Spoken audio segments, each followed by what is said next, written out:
This story is about the case of the vengeful spirit. In the quiet, forgotten town of Hollowbrook, an unsolved mystery loomed over the community, casting a dark and ominous shadow. It was the chilling tale known as the case of the vengeful spirit, a story that had been whispered through generations, never truly vanishing from the town's collective memory. The story began in the late 1800s when a mansion at the edge of Hollowbrook was inhabited by a wealthy and reclusive family, the Eldridges. The mansion, a grand and imposing structure, was shrouded in rumors of dark rituals and sinister dealings that had occurred behind its locked doors. The Eldridges were known for their wealth, but also for their seclusion and their ruthless behavior towards those who dared to cross their path. One stormy night, a group of concerned townsfolk gathered, determined to confront the Eldridges about the mysterious disappearances of several townspeople, believed to have had some connection to the mansion. Armed with torches and pitchforks, they stormed the mansion, intent on discovering the truth. Inside, they found a scene straight from their worst nightmares. The Eldridge family members lay lifeless on the floor, their faces contorted in horror. In the center of the room, a circle of candles and a blood-soaked, tattered book lay open, revealing an incantation written in an ancient and malevolent language. It was clear that the Eldridges had been conducting dark rituals in their pursuit of power and wealth. The townsfolk, horrified by the grim scene, fled the mansion, believing the evil that had taken root there had been vanquished. However, they were wrong. The very next night, the mansion was ablaze, consumed by a fire that seemed to have no earthly cause. The fire raged, an inferno that scorched the mansion to the ground.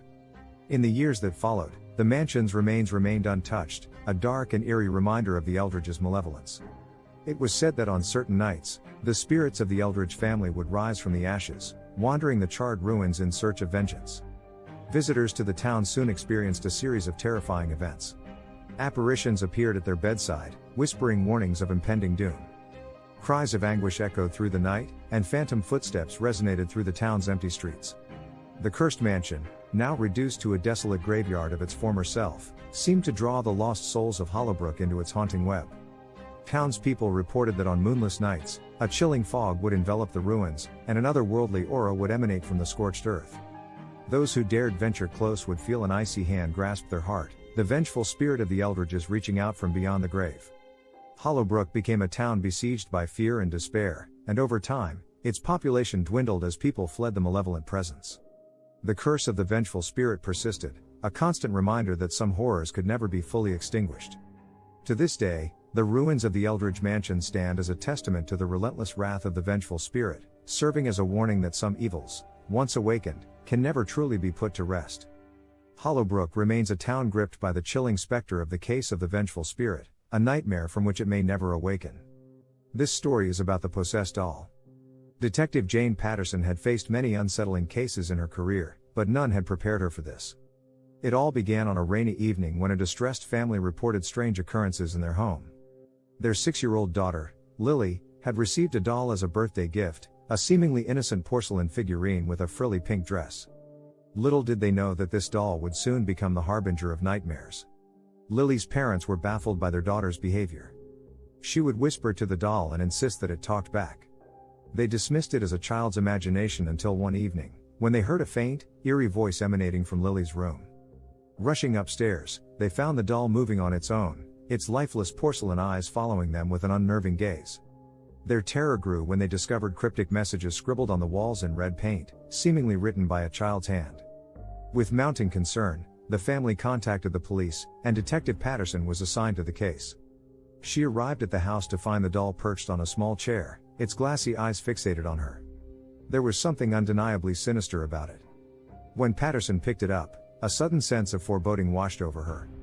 She placed the doll in a bag and decided to take it to the station for further examination. As the days passed, the case took a disturbing turn. The doll seemed to have a sinister intelligence. It would vanish from the evidence room, only to reappear in another part of the station. It was as if it had a will of its own. But the most unsettling aspect was the messages it left behind. In red paint, it wrote cryptic warnings such as "She's here," "The darkness is coming," and "The curse cannot be undone." These messages seemed to foretell a sinister presence. Detective Patterson delved into the doll's history, only to discover that it had been part of an antique collection owned by a reclusive woman who had recently passed away. The woman had been rumored to dabble in the occult, and it was believed that her obsession with the supernatural had transferred to the doll.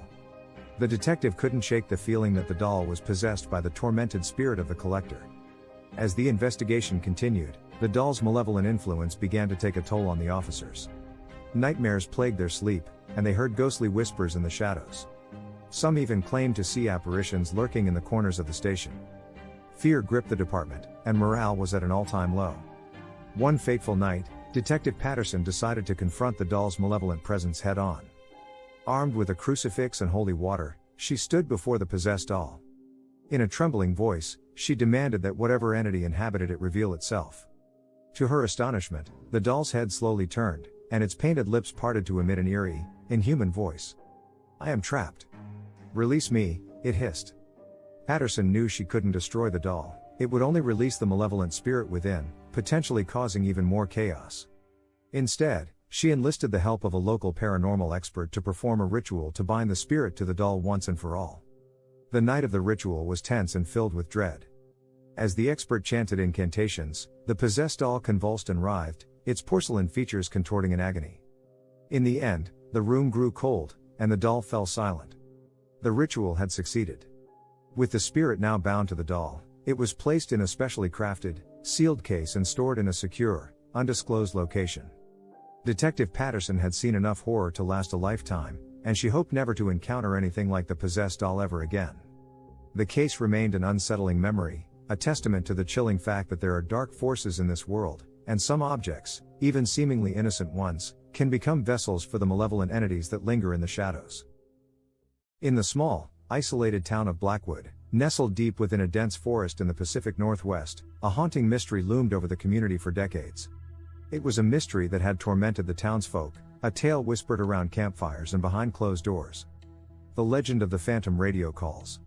The story began in the early 1960s, when a newly constructed radio tower was installed at the edge of the town, intended to bring the outside world closer to Blackwood. The tower's purpose was to connect the community with the latest news, weather updates, and songs from across the country. Yet, from the very moment it was erected, strange things began to occur.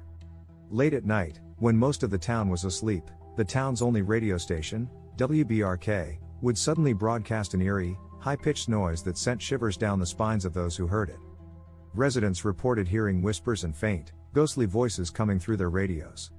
Each time the mysterious transmission began, the radio station's frequency would switch to an unknown channel, and the speakers would fill with unnatural static. It was as though the town's airwaves had become a portal to a darker, enigmatic dimension. The calls, or rather, the disturbances, were initially considered to be technical glitches. But as the days turned into weeks, and the weeks into years, it became clear that something sinister was at play. People claimed to hear their own names whispered through the static, while others insisted they heard messages from loved ones who had long passed away. It was as if the radio tower was a bridge to the afterlife, or perhaps something even more malevolent. In the years that followed, the town's residents grew increasingly uneasy. Families began to lock their doors at night, and children were forbidden from listening to the radio. Rumors spread like wildfire, suggesting that the radio tower was cursed. That it had been built on an ancient burial ground, and that the voices were the anguished souls of those who had met untimely ends. The situation reached its peak one fateful winter night. A powerful storm rolled in, causing a power outage throughout Blackwood. In the darkness, the radio tower emitted a deafening, otherworldly scream, and the entire town heard a cacophony of voices, crying out in agony and despair. It was a sound that etched itself into the very souls of those who heard it, leaving a permanent scar on their minds. The storm eventually passed, and the power was restored, but the radio tower fell silent. It never broadcast again. The townsfolk, too traumatized by the harrowing experience, dismantled the tower and buried it deep in the forest. WBRK was permanently shut down, and the town banned all radio devices, shunning the outside world in an effort to forget the horrors they had endured. Years passed, and the legend of the phantom radio calls faded into history, as did the memories of the eerie broadcasts.